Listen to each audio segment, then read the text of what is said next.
Hello, my name is Sandra Osei, and for my DSARI project, I decided to make biodiesel. Biodiesel is a fuel comprised of monoalkyl esters of long-chain fatty acids derived from vegetable oils or animal fats, designated B100 and meeting the requirements of ASTM D6751. Biodiesel is a great clean-burning diesel replacement of gasoline. And the most amazing part, biodiesel is renewable.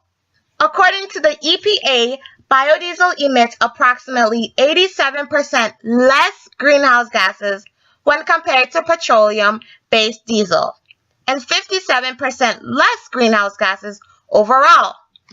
Wow! No way! Yes way! Not only does biodiesel have a good environmental impact like lower greenhouse gas emissions, but it also has great benefits for the U.S. economy. So what are these benefits? Well, ever since the conception of today's biodiesel in the late 1980s, biodiesel has come a very long way. In the U.S. today, there's about 200 biodiesel plants across the U.S. In 2012 alone, about 1.1 billion gallons of biodiesel was produced. Holy guacamole! Biodiesel can also be found in petroleum-based diesel. This mixture is called a biodiesel blend. In these blends, you most often see up to 5 to 20% biodiesel. Well, all these benefits sounds great and all, but there must be some drawbacks, right? Well, I guess you're right. Although not too much, biodiesel is a highly combustible diesel due to the chemicals within the diesel. Biodiesel sometimes has a tendency to clog automotive filters because of the deposits left over from former diesel use. Biodiesel can also reduce fuel efficiency by about 1%. This means that your car may go less miles per gallon of biodiesel. And lastly, biodiesel can be a bit hard to find. Although not impossible, stations that carry biodiesel and or biodiesel blends are primarily located in the Midwest. Hey, that includes Minnesota! With all of this said, I do believe the pros outweigh the cons, especially in comparison to popular diesels like petroleum. So what are we waiting for? Let's make some biodiesel! Hi, my name is Sandra, and today we're going to be making biodiesel. So the ingredients to make biodiesel is pretty simple. You're going to need some canola oil, sodium hydroxide, and methanol.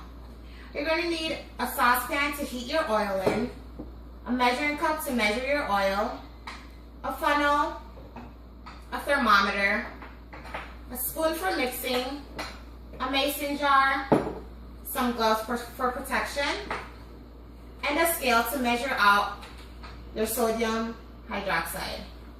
So we're going to start off by taking 500 milliliters of canola oil and pouring it into our saucepan.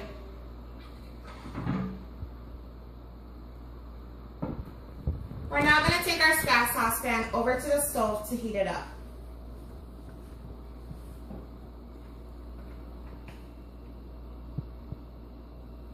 We want to make sure that our canola oil heats up to about 130 degrees Fahrenheit. Okay, so as our canola oil is heating up, we're going to take 100 milliliters of methanol and 3.5 grams of sodium hydroxide, and we're going to mix the two together.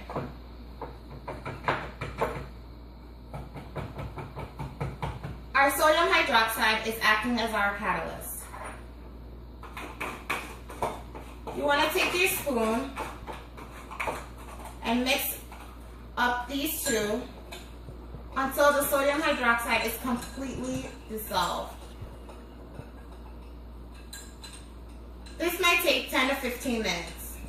Once your canola oil gets to about 130 degrees Fahrenheit, you want to make sure to remove it from the burner, bring it back, and then take your mason jar, take the lid off, take your funnel, and place it into your mason jar.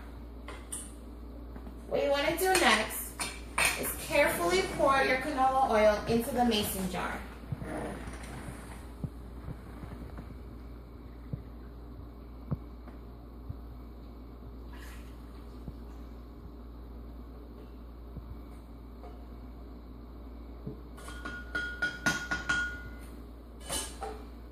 Afterwards, you want to take your methanol and your sodium peroxide mixture, stir it just a little bit more, and then mix it into your canola oil.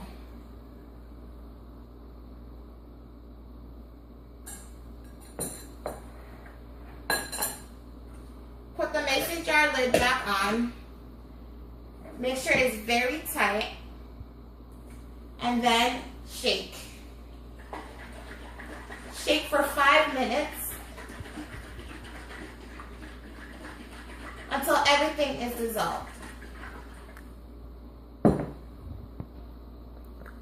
So after 5 minutes of shaking your biodiesel, you want to make sure to let it set for 24 hours. Come back the next day and I'll show you what to do. Hey everyone, so it's been 24 hours ever since we made our biodiesel. As you can see, our biodiesel has separated, and that's exactly what we wanted. At the very top is biodiesel, the clear stuff that you see, and at the bottom, the brown gunky stuff, that's glycerin. In order to properly separate our biodiesel from our glycerin, what we want to do is take the cap off of our can here, and then slowly pour your biodiesel out. You want to keep it clear and make sure that glycerin does not come in contact with the biodiesel. So just let it settle and keep pouring. Okay. So here we have biodiesel. As you can see, it's very clear. That's exactly what we want. There you have it, biodiesel. Now you can go home and make it yourself. Fun fact, did you know that using biodiesel as car fuel in comparison to diesels like petroleum reduces global warming pollution by 80 to 90%? Mind blown. Anyways, thank you guys so much for watching, and this is my DSARI project for BBE 2201, Energy and the Environment. See you next time.